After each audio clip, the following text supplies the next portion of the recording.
Is it? So to get to true self-knowledge, we need to return to simplicity. You see, you cannot return to innocence and simplicity if you know too much. And how much is too much?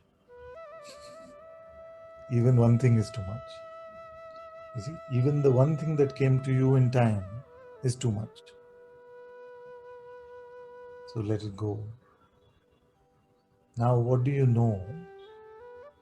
Independent of that time-bound knowledge, independent of that which you picked up as a concept, what remains? Then all your conceptual knowledge is gone.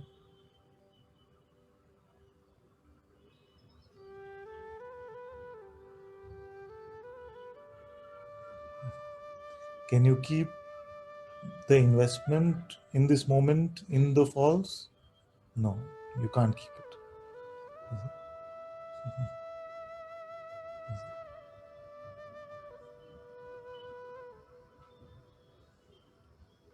Can you understand it in your head?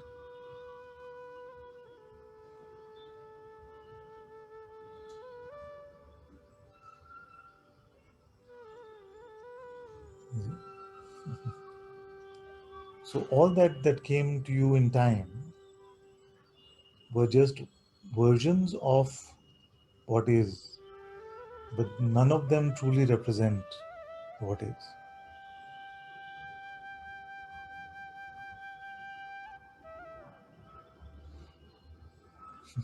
Can you take an example? What do you know?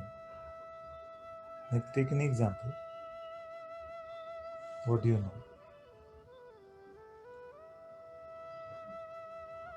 What you learn. Yeah, what? Like, for example. Your name or gender, all Yes, that yes, knowledge, your yes, mother, yes. So for these, it's very clear that it came in time. It was not original to me, so it can be kept aside. Then anything that you feel like is clear, you see, that I know this, it has to be like this. Yeah. sensation in the body. Like a sensation in the body. Like, do you know this? Huh?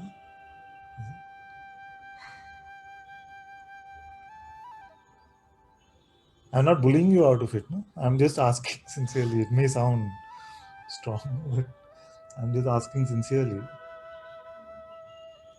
Can we really say a sensation is in the body? We have some perception that we call the body, and those sensations that we also call the body. But do we really know that it is in this flesh bucket? Can we really say where it is coming from?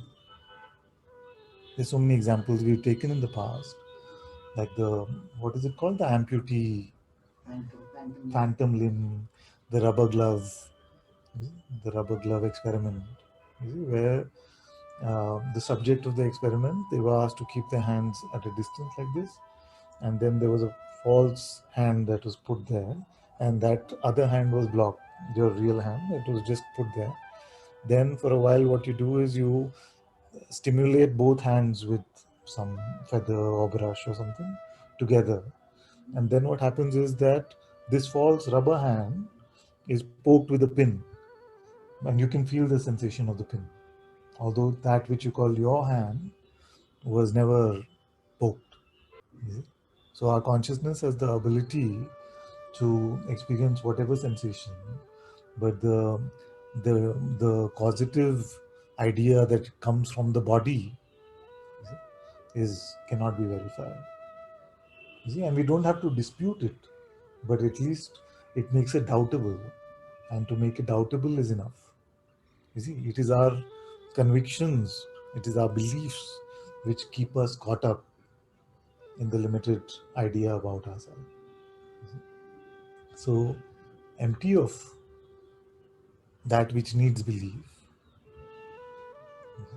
empty of that which needs conviction, what is it that is apparent to you?